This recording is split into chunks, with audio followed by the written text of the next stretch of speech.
ఆ తర్వాతి రోజు ఉదయం 6 గంటలవుతుంది సమయం. ప్రభావతి నిలయం చాలా హడావుడిగా ఉంది.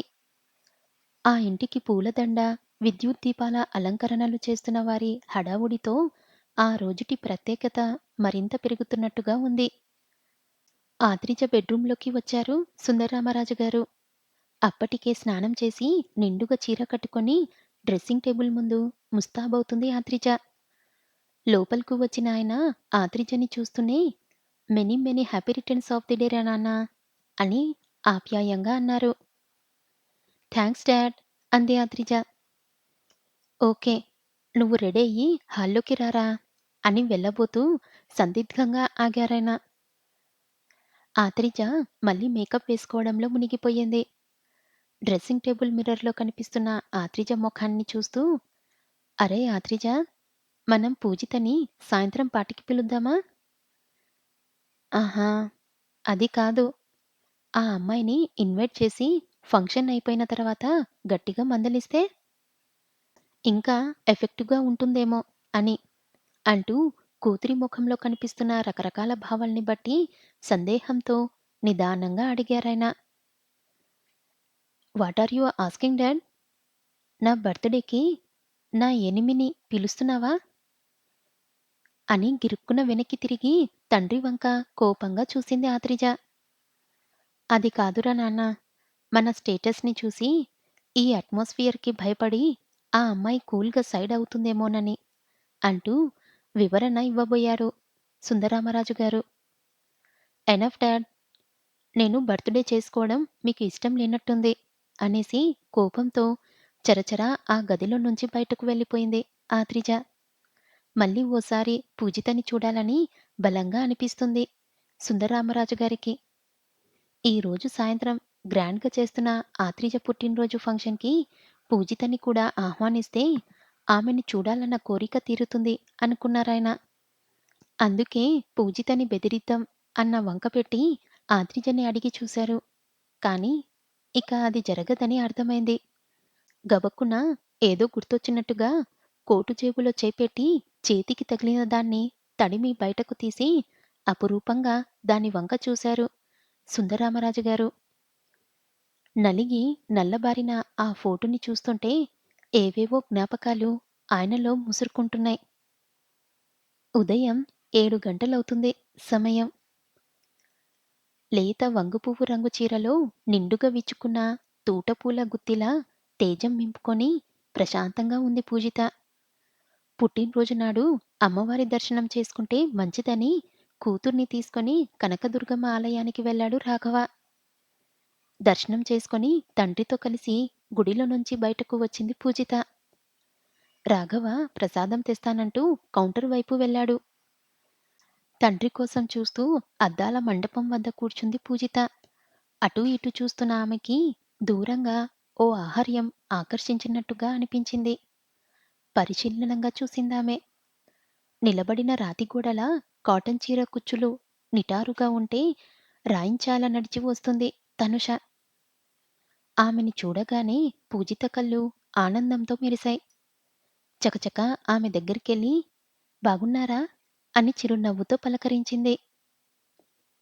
తనుష నొసలు చిట్లించి ఎవరన్నట్లుగా చూసి మరుక్షణంలోనే గుర్తుపట్టినట్టుగా చిన్నగా నవ్వి తల ఊపింది. ఆమెకి సుధీర్‌కి మధ్య ఏదో ఉన్నదని ఆ రోజు ఆర్ట్ గ్యాలరీలోనే అర్థమైంది పూజితకి.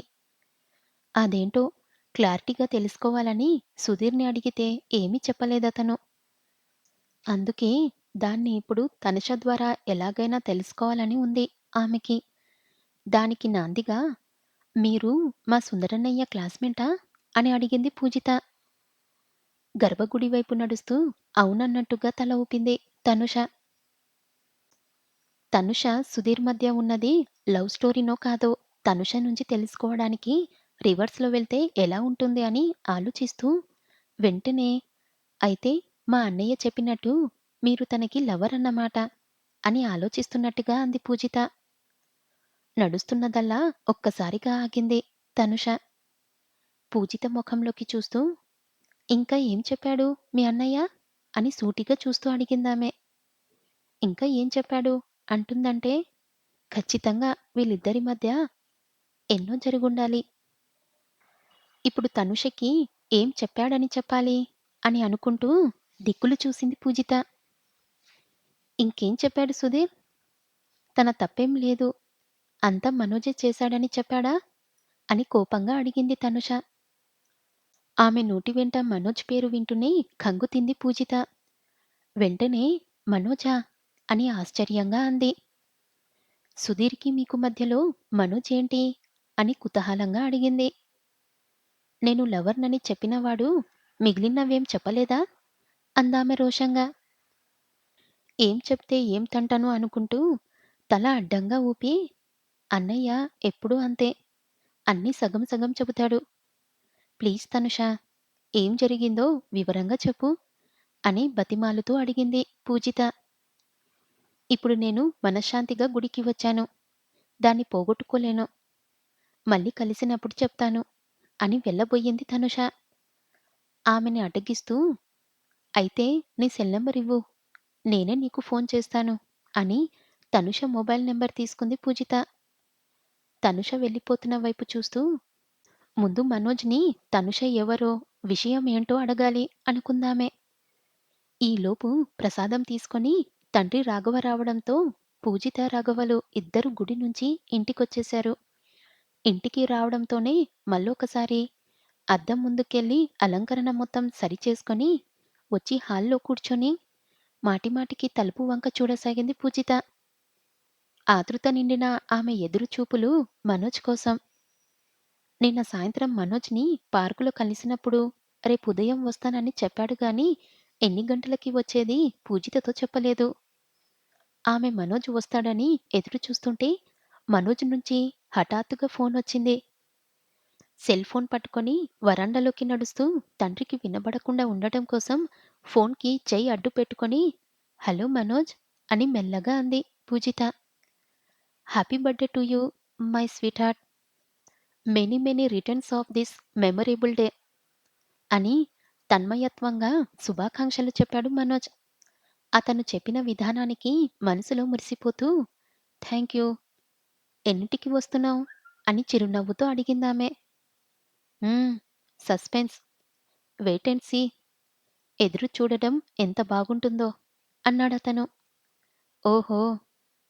ఎన్నిసార్లు ఎదురు చూశారేంటి ఆత్రం పెళ్ళికొడుకుగారు అని ఉడికించిందామె. లెక్కే లేదు. నచ్చిన అమ్మాయి దొరకాలని ఏళ్ల తరబడి ఎదురు చూస్తున్నాను అన్నాడు. ఉహుం. మరి ఇప్పటికైనా దొరికిందా? నవ్వుని దాచుకుంటూ అడిగింది. నిన్ననే దొరికి మాయమైంది. ఇప్పుడు వెతుక్కోవాల్సిన అవసరం లేకుండా ఈ రోజు మళ్ళీ పుట్టింది నా కోసం అన్నాడు మనోజ్. ఆ మాటలకి పూజిత నవ్వేసింది. అంతలోనే హఠాత్తుగా, అవును, నీకు తనుష తెలుసంటగా? ఏంటా స్టోరీ? అని ఆతృతగా అడిగింది. తనుషనా? తనుష. ఏంటి తమాషానా? స్టోరీ నాకు తనుషకి కాదమ్మా. తనుషకి సుధీర్‌కి. అబ్బా! నా ఉద్దేశం మీ మధ్య స్టోరీ ఉందని కాదు.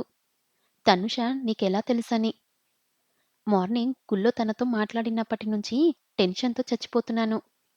అసలు విషయమేంటి చెప్పు అని కుతూహలంగా అడిగింది పూజిత. మార్నింగ్ మాట్లాడావా? తను ఈ ఊళ్ళోనే ఉంటుందా? వాళ్ళ నాన్నకి ట్రాన్స్‌ఫర్ అయ్యి వెళ్ళిపోయిందే. అసలు తనుష నీకెలా పరిచయం? అని గబగబా అడిగాడు మనోజ్. ముందు స్టోరీ చెప్పు. ఆ వివరాలు తర్వాత చెప్తాను అంది పూజిత. స్టోరీ అంటే నేను, సుధీర్, తనుష కలిసి చదువుకున్నాం. వాళ్ళిద్దరి లవ్ స్టోరీ 10థ్ క్లాస్ నుంచి ఉంది. కాలేజ్‌కి వచ్చేసరికి అది బాగా ముదిరింది. వీడేమో తనుషవి రకరకాల స్టైల్‌లో బొమ్మలు వేసిచ్చేవాడు. తను చాలా హ్యాపీగా ఫీలయ్యేది. అసలు వీడికి బొమ్మలు వెయ్యడం వచ్చిందే తనుషని గీయబట్టి. తరువాత వాళ్ళ నాన్నకి ట్రాన్స్‌ఫర్ అయ్యింది. విడిపోతున్నామని ఇద్దరూ బెంగ పెట్టేసుకున్నారు. ఎలాగైనా ధైర్యం చేసి పెద్దవాళ్ళకి చెప్పేద్దామనుకున్నారు. ఓ రోజు సుధీర్ గాడు నన్ను పిలిచి ఓ విషయం చెప్పాడు అని ఊపిరి పీల్చుకోవడానికి ఆగాడు మనోజ్. ఏంటా విషయం? ఆసక్తిగా అడిగింది పూజిత. ఏముంది? సుధీర్ గాడు వాడి లవ్ విషయం చెప్పేటప్పుడు నన్ను తోడుగా ఉండాలన్నాడు. రేపు మా నాన్న ఊరెళ్తున్నారు. నువ్వు తనుషని తీసుకొని మా ఇంటికొచ్చేయ్. అమ్మకి చెప్పేద్దాం. మా అమ్మకి నేనంటే చాలా ఇష్టం. కాదనదు అన్నాడు. కట్ చేస్తే మర్నాడు తనుష, నేను మీ పెద్దనాన్న వాళ్ళింటికి వెళ్ళాం. ఆంటీకి చెప్పేశాం. వాడి బ్యాడ్ లక్. జస్ట్ అప్పుడే అంకుల్ తిరిగి వచ్చేశారు. మమ్మల్ని చూశారు. తనుషని చూసి ఎవరని అడిగారు. నేను ధైర్యంగా తనుష, సుధీర్లు ప్రేమించుకుంటున్నారని చెప్పేశాను. హ్మ్. ఇక ఆయన తిట్టారు చూడు. పాపం తనుష. ఆ బట్టలేంటి? ఆడపిల్లవేనా? ఆ క్రాఫ్ ఏంటి? ఆ బోసి చెవులేంటి? అబ్బాయిల వెంట ఈ తిరుగుళ్ళేంటి? మీ పేరెంట్స్ నిన్ను ఇలానే పెంచుతున్నారా? అంటూ తెగ తిట్టారు అని చెప్పి ఆపాడు మనోజ్. వింటున్న పూజిత ముఖంలో దిగులు కమ్ముకుంది. ఇప్పటి తనుష డ్రెస్సింగ్‌కి కారణం ఆనాటి పెద్దనాన్న తిట్లేనా? అందుకేనా సుధీర్ కూడా తనుషని ఆర్ట్ గ్యాలరీలో వెంటనే గుర్తుపట్టలేకపోయాడు? అనుకుంటూ మనసులోనే ఆశ్చర్యపోయింది పూజిత. తర్వాత తనుష సుధీర్ గాడిని పిచ్చ తిట్లు తిట్టిందిలే. అంతా నేనే చేశానని వాడు నన్ను తిట్టాడు. నాకేం తెలుసు? వాడు మీ పెదనాన్న దగ్గర అప్పటికప్పుడు ఏదో ఒకటి కవర్ చేసేద్దాం. తర్వాత మెల్లగా మా అమ్మ చూసుకుంటుందిలే అనుకున్నాడంట. ఈలోపు నేను ఆవేశపడిపోయాను. అందుకే వాడు చాలా రోజులు నాతో మాట్లాడలేదు కూడా అని నిట్టూర్చాడు మనోజ్. మనోజ్ చేసిన పనికి పూజితకి నవ్వు ఆగలేదు. ప్రేమించుకుంటున్నది వాళ్ళిద్దరూ. వాళ్ళకి లేని తొందర నీకెందుకు? అయినా నీకు అన్ని విషయాల్లో ఎప్పుడూ ఆత్రమేనా? అని పడి పడి నవ్విందామె. ఇంకా నవ్వుతూనే సర్లే నీ ఆత్రమేంటో ఇప్పుడు చూస్తాగా రా వచ్చి మా నాన్నతో నీ ప్రేమ విషయం చెప్పు అంటూ నవ్వుతూనే అంది పూజిత. పూజిత నవ్వు శబ్దాన్ని సెల్ఫోన్లోనే మైమర్చి వింటున్నాడు మనోజ్. నవ్వి నవ్వి పొట్ట పట్టుకుంటూ తనుష సెల్ నెంబర్ మెసేజ్ పెడతాను. వాళ్ళని విడదీసావుగా నువ్వే కలుపు. నీ పాపం శమిస్తుంది అని నవ్వుతూ అంటూ ఇంకా ఏదో అనబోయిందామె. ఈలోపు పూజిత అంటూ రాఘవ పిలుపు వినిపించింది పూజితకి. సరే సరే ఉంటాను. నాన్న పిలుస్తున్నారు. నువ్వు త్వరగా రా అని కంగారుగా అంది. ఓకే. వెయిట్ అండ్ సీ అని ధైర్యంగా చెప్పాడు మనోజ్. బాయ్ అంటూ ఫోన్ కట్ చేసి తనుష మొబైల్ నెంబర్ని మనోజ్కి మెసేజ్ పెట్టింది పూజిత. అప్పుడే అక్కడికొచ్చిన రాఘవ పెదనాన్న నీతో మాట్లాడతారంట అంటూ ఆయన ఫోన్ని పూజితకిచ్చాడు. ఫోన్ తీసుకొని చెప్పండి పెదనాన్న అంది పూజిత. పుట్టినరోజు శుభాకాంక్షలురా పూజిత. ఎప్పుడో నీ చిన్నప్పుడు సెలబ్రేట్ చేశాం నీ పుట్టినరోజుని. మీ నాన్న నువ్వు వెంటనే బయలుదేరి మా ఇంటికి వచ్చేయండి. ఇక్కడ పార్టీ చేసుకుందాం అని హుషారుగా అన్నాడాయన. మనోజ్ చూస్తే ఇప్పుడు వస్తానన్నాడు. పెద్దనాన్ననేమో వాళ్ళింటికి రమ్మంటున్నారు. ఏం చెప్పాలా అనుకుంటూ ఒక్క క్షణం ఆలోచనల్లో పడింది పూజిత. ఏంటి? అవతల పెదనాన్న మాట్లాడుతుంటే నువ్వు మౌనంగా ఉంటావేంట్రా? ఏది? ఫోన్ ఇటివ్వు అంటూ ఫోన్ తీసుకొని తోడల్లుడు భాస్కర్‌రావుతో మాట్లాడాడు రాఘవ. ఆ ఫోన్ మాట్లాడడం పూర్తి చేసిన మరుక్షణం నుంచే పెదనాన్న వాళ్ళింటికి వెళ్దాం. పద పదమంటూ పూజితని తొందర పెట్టాడాయన.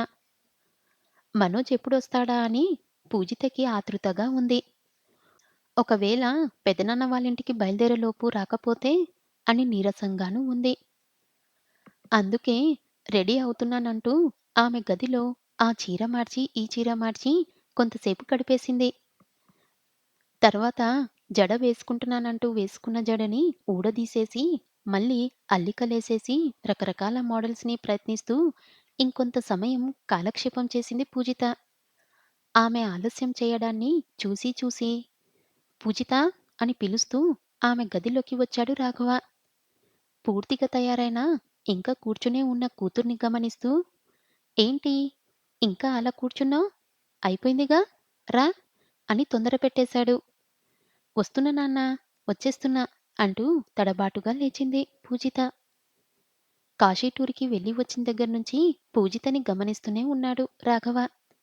ఇందాకడ కూడా భాస్కర్‌రావుతో ఫోన్‌లో మాట్లాడకుండా ఏదో ఆలోచనలో పడిపోవడం, ఇప్పుడు ఇలా ఆలస్యం చేయడం చూసి, ఇప్పుడు వెళ్ళడం పూజితకి ఇష్టం లేదని చూచాయంగా అర్థమైంది రాఘవకి. కూతుర్ని గమనిస్తూ, పోనీ పెద్దనాన్నకి ఫోన్ చేసి సాయంత్రం వస్తామని చెప్పనా? అన్నాడు. హ్మ్. అని పూజిత ఏదో చెప్పబోతుంటే సరిగ్గా అప్పుడే కాలింగ్ బెల్ శబ్దం వినిపించింది. దాన్ని వినగానే చెంగున తలుపు వైపు పరిగెత్తింది పూజిత.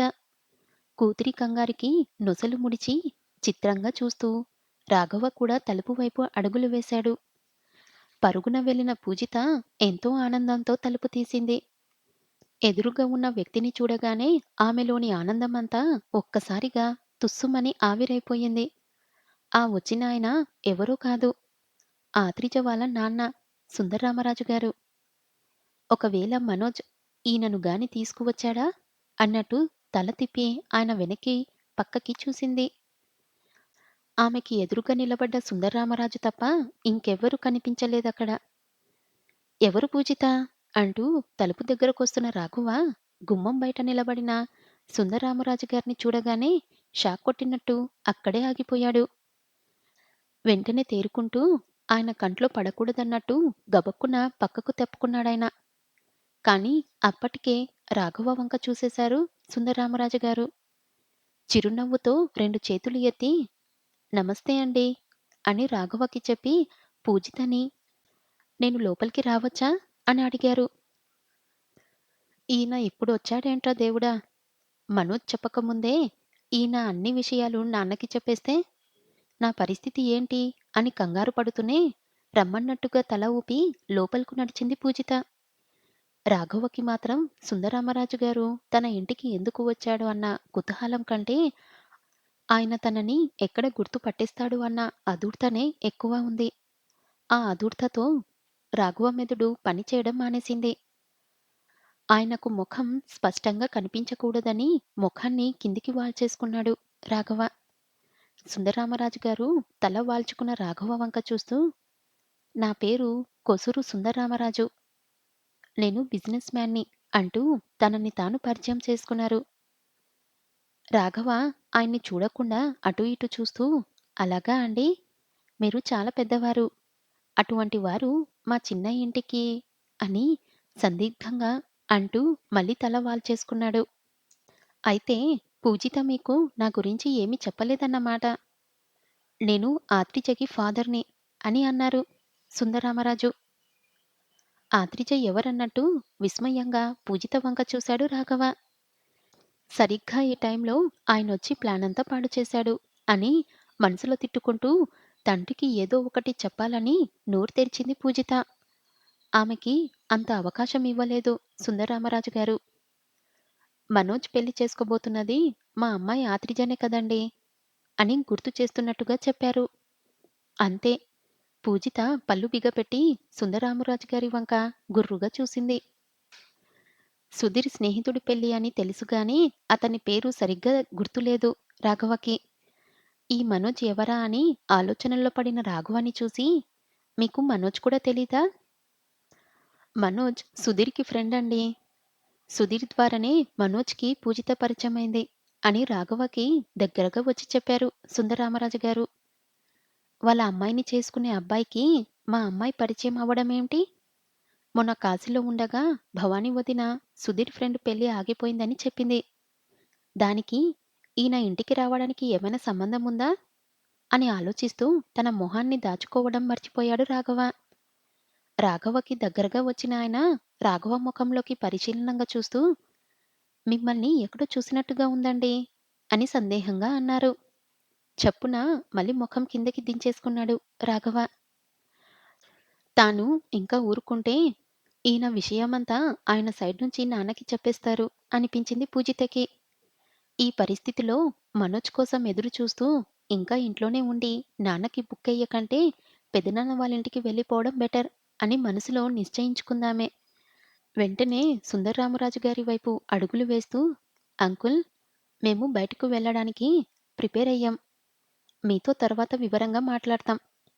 అని ఆ వెంటనే తండ్రి వైపు తిరిగి, నాన్నా మనం బయలుదేరుదామా? అంటూ తండ్రిని కంగారు పెట్టేసింది పూజిత. దొరికిందే అవకాశం అన్నట్టుగా, అవును. మనం బయటికి వెళ్ళాలి కదా! తర్వాత మాట్లాడదాం, తర్వాత మాట్లాడదాం అంటూ లోపలికి వెళ్ళబోయాడు రాఘవ. ఓకే. ఓకే. అలాగే. నేను బయలుదేరతాను. జస్ట్ మిమ్మల్ని మా ఇంటికి ఇన్వైట్ చేద్దామని వచ్చాను. ఈరోజు నా ఒక్కగానొక్క కూతురు ఆత్రిజ పుట్టినరోజు. సాయంత్రం మా ఇంట్లో గ్రాండ్‌గా పార్టీ అరేంజ్ చేశాను. మనోజ్ వాళ్ళ ఫ్యామిలీ కూడా వస్తున్నారు. నువ్వు కూడా మీ ఫాదర్‌ని, బ్రదర్ సుధీర్‌ని తీసుకొని రావాలి అని పూజితని చూస్తూ చెప్పారు సుందరరామరాజు. ఆయన మాటలు వినగానే శిలలా బిగుసుకుపోయాడు రాఘవ. Okay uncle. నా పుట్టినరోజు కూడా ఈరోజే అని చిన్నగా నవ్వుతూ చెప్పింది పూజిత. ఈసారి బిగుసుకుపోవడం సుందరరామరాజు గారి వంతయింది. అయినా వెంటనే తేరుకుంటూ రియల్లీ? ఏ ఇయర్? అని ఆతృతగా అడిగారు. పూజిత తాను పుట్టిన సంవత్సరం చెప్పగానే పట్టలేనంత ఆశ్చర్యపోతూ what a surprise! Happy birthday to you అమ్మా! అని గట్టిగా అన్నారు. ఇంక నమ్మశక్యం కాని వాడిలా నుదిటి మీద చెయ్యి వేసుకుంటూ God is great! What a creation! నువ్వు అద్రిజ ఒకే రోజు పుట్టారా? Oh my God! అందుకే మీ ఇద్దరికీ మనోజే నచ్చాడన్నమాట అని అరిచినంత పని చేశారు సుందరరామరాజు. అంతే. అప్పటి వరకు బిగుసుకుపోయిన రాఘవ ఉలిక్కిపాటుతో పూజిత వంక చూశాడు. ఊహించని ఈ పరిణామానికి ఖిన్నురాలవుతూ నా పుట్టినరోజని ఎందుకు చెప్పాన్రా దేవుడా అనుకుని తల దించుకుంది పూజిత. తమ ప్రేమ విషయాన్ని మనోజ్ చేతే తండ్రికి చెప్పించాలని వేసుకున్న ప్లాన్ ఇలా అట్టర్ ఫ్లాప్ అవ్వడంతో పూజితకి మతిపోయింది. ఈ హఠాత్ పరిణామాన్ని ఎదుర్కోవడానికి ఏం చెయ్యాలో దిక్కుతోచక, తండ్రికి ఏమని సమాధానం చెప్పాలో అర్థం కాక తలెత్తి అయోమయంతో పిచ్చి చూపులు చూసిందామె. సరిగ్గా అప్పుడే టక్ టక్ అంటూ ఆవేశంతో దూసుకువస్తున్న హై హీల్స్ చప్పుడయింది. ముగ్గురూ ఒకేసారి తలలు తిప్పి ఆ శబ్దం వచ్చిన వైపు చూశారు. పెద్ద పెద్ద అడుగులు వేసుకుంటూ తన కోపాన్ని వేసే అడుగుల్లో చూపిస్తున్నట్టుగా పాయింట్ హీల్స్‌తో నేలని గట్టిగా తన్నుతూ దురుసుగా తండ్రి దగ్గరకు వచ్చింది ఆత్రిజ.